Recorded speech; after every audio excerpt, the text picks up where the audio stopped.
Boa noite, sejam todos bem-vindos a mais uma edição do programa 10 Minutos com a Política. E para esta noite temos como convidado o político e economista moçambicano Pedro Costa.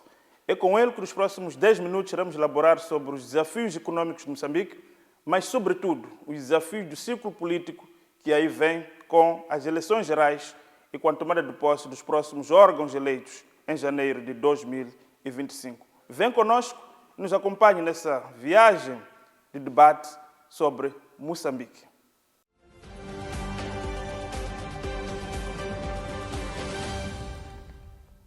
Boa noite, uma vez mais. Sejam bem-vindos ao 10 Minutos com a Política. Conforme eu disse, para esta noite temos Pedro Costa, antigo secretário-geral da OJM, economista e também foi deputado. E iremos falar nessa tripla dimensão dele, olhar para aquilo que são os desafios políticos de Moçambique. Pedro Costa, muito obrigado por ter acedido ao nosso convite. A primeira questão que eu queria lhe colocar é como é que avalia o estado da economia moçambicana neste momento? Boa noite, muito obrigado pelo convite. Bom, para avaliar a situação da economia moçambicana, teríamos que recuar um pouquinho e ver os vários estágios em que a economia foi... Temos 10 minutos. Nós sabemos que muito recentemente tivemos a pandemia da Covid-19, mas também tivemos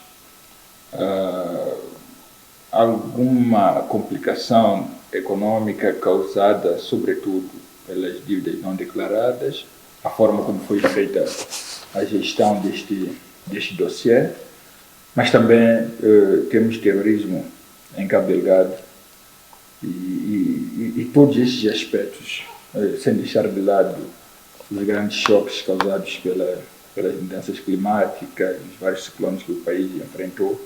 Isso fez com que a economia atravessasse momentos bastante difíceis. Esses momentos difíceis têm-se repercutido no bolso dos cidadãos. Sentimos alguma desaceleração econômica por volta de 2020, em que houve contração em cerca de 1,2%. Há sinais de recuperação econômica. Naturalmente que estes sinais continuam sendo muito abaixo daquilo que é necessário.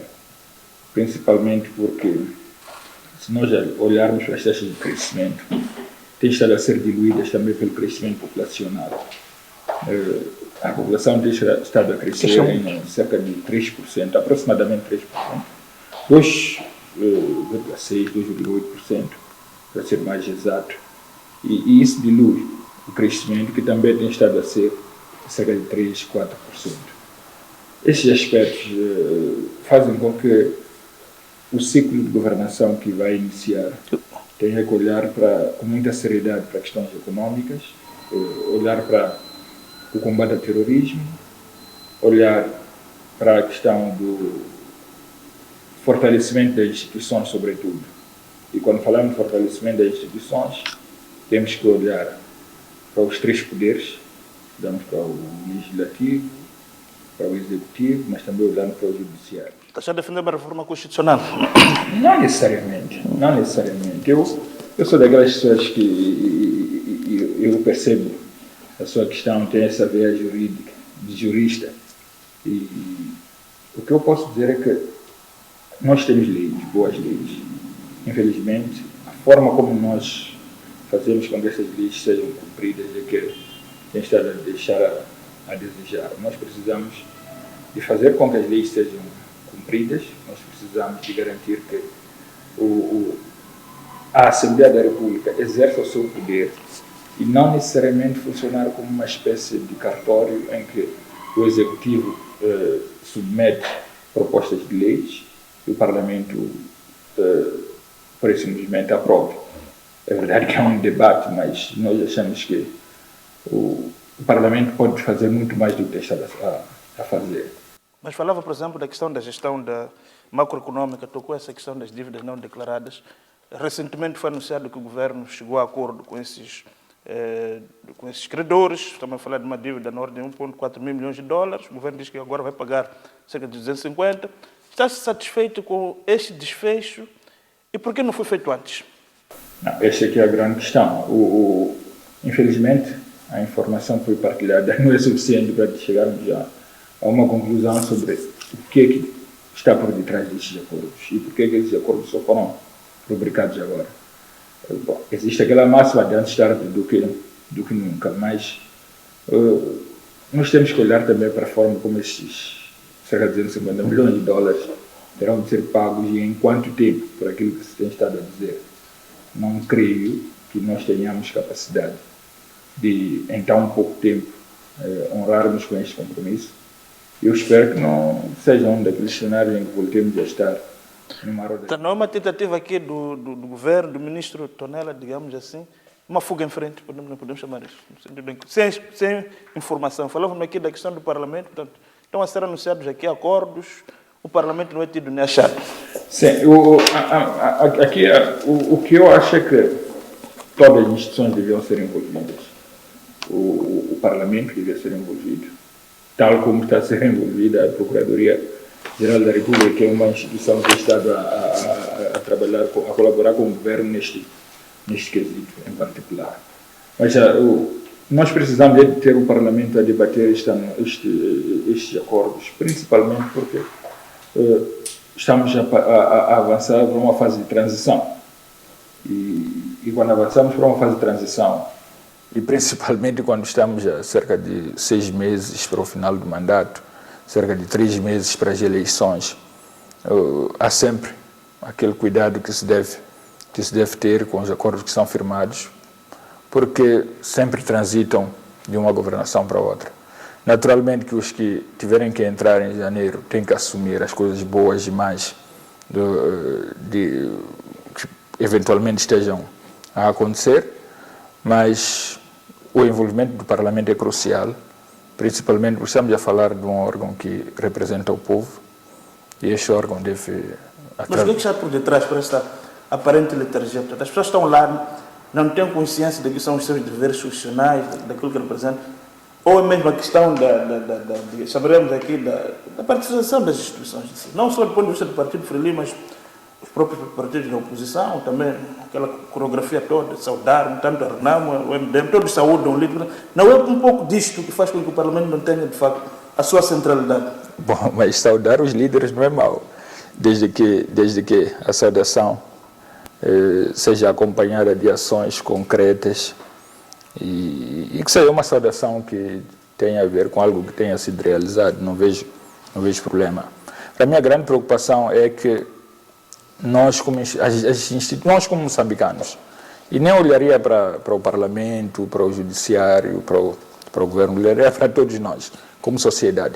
Nós nos furtamos dos nossos deveres, como moçambicanos. Nós não debatemos os nossos assuntos com a profundidade que eles devem ser debatidos. Por causa da chamada infraestrutura de estômago, no sentido de que antes de debater, eu preciso olhar para as minhas despesas, o meu emprego, o meu bem-estar, os meus negócios. E o estômago, como não é de silicone, é preciso também protegê-lo. Bom, mas eu acho que nós temos que sair dessa questão da infraestrutura de estômago, porque se continuarmos a pensar desta forma, faremos com que o país regrida, e não é isso que nós queremos como moçambicanos. Infelizmente, com os vários obstáculos que fomos enfrentando e que foram mencionados aqui, a Covid, os ciclones, nós regredimos e precisamos, aliás... Regredimos em quê?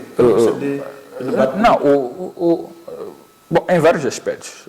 Primeiro, olhemos para a questão do índice de pobreza. Infelizmente aumentou. Mas também não podia ser diferente. Não podia ser diferente, tendo em conta os vários problemas que o país enfrentou. Temos o próprio debate político, que é uma questão importante que colocou. Eu acho que nós, de certa forma, regredimos e precisamos de nos abrir mais. Isto é para todos os partidos políticos. Pronto, estamos quase... Temos poucos minutos, 3 minutos que nos sobram para esse debate. Eu não ia resistir também a colocar... O Pedro Costa é também político, para todos os efeitos, foi presidente, foi secretário-geral da OJM, foi deputado e concorreu para essas eleições a nível das internas do seu partido, não conseguiu ser eleito para constar das listas, mas se eu olho para a lista da cidade de Maputo, por exemplo, o Pedro Costa presidente da MECOM, que é a maior organização de economistas do país. Olho para António Nikice, que é o primeiro secretário da cidade de Maputo, é professor universitário, está em 8º lugar na lista. Olho para o Dr. Watt, que é catedrático em Direito. Não estão lá. Mas depois discutimos que a Assembleia da República tem um problema de quadros. Qual é a avaliação que faz com relação a isto? Bom, eu acho que isto mostra também a questão da diversidade e vitalidade da democracia dos partidos. Os partidos que os mais qualificados sejam fora das instituições? Não necessariamente. Provavelmente a forma como nós elaboramos as nossas listas possa ser o ponto de partida. Porque todos estes candidatos são submetidos ao crivo. Como é que esses candidatos, aparentemente os mais qualificados, não passam nessas listas? Por quê? Aí há desafios que provavelmente precisaríamos de mais tempo para estar a analisar. O mais importante aqui é que os que foram eleitos são aqueles que o partido achou que deviam ser eleitos em cada um dos órgãos. Numa lista como a cidade de Maputo, temos 10 mandatos. Sim. Se tem só esses, não é que tenha algum desprimor com os que foram eleitos, estão lá, são pessoas que eu conheço, algumas amigas, que têm respeito, mas não podemos também olvidar o facto que onde um professor doutor em Direito concorre, o presidente da MECOM concorre, o primeiro secretário, também professor doutor, concorre, esses estão ou não estão na lista ou estão em lugares manifestamente inelegíveis. É normal isto. Esse é um outro debate. Como disse, o problema provavelmente seja da forma como nós compomos as listas, não necessariamente do processo de eleição em si. O processo de eleição foi transparente e tenho que me rever nele, principalmente sou membro do órgão que fez, que avançou neste processo e que liderou o processo, que é o Comitê da Cidade. Agora, nós temos que analisar o tipo de parlamento que nós pretendemos, porque nós não podemos olhar para o parlamento e acharmos que é apenas um órgão para os professores doutores. Não é necessariamente isso. Nós temos que olhar para o parlamento como um órgão que exija a participação dos vários grupos sociais, desde os agricultores, mas o maior debate será o debate. Sim, mas eu percebo. O grande problema é que há um debate que se traz. Quando começa a legislatura, temos falta na Comissão de Assuntos Legais, não temos juristas, na Comissão de Assuntos Econômicos, faltam economistas, mas os economistas estão aqui.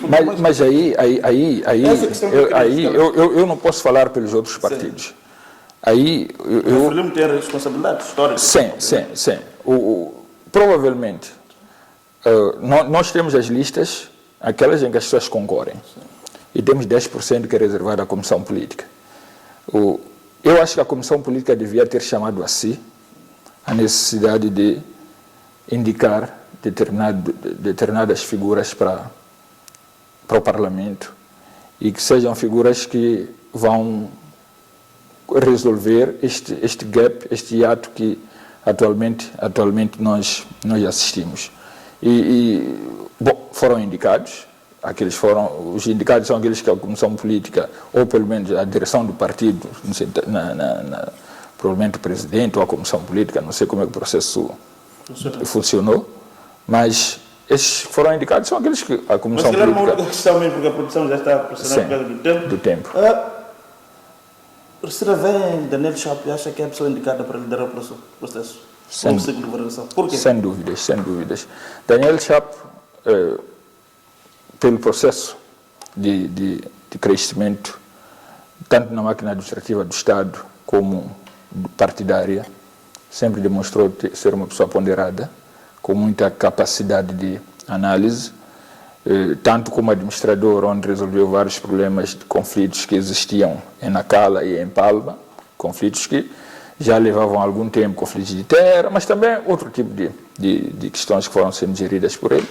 Mas também em Ambane, como governador, nós vimos o tipo de abordagem que ele foi fazendo em relação aos megaprojetos. Eu tenho quase certeza que Daniel Chapo, eleito presidente da República, nós teremos uma outra forma de ver o Estado, nós teremos a possibilidade de ver as nossas instituições fortalecidas, que esse é para mim o maior problema que o país tem, porque as instituições não só são fracas, como foram enfraquecidas deliberadamente. E nós precisamos Bom, eu...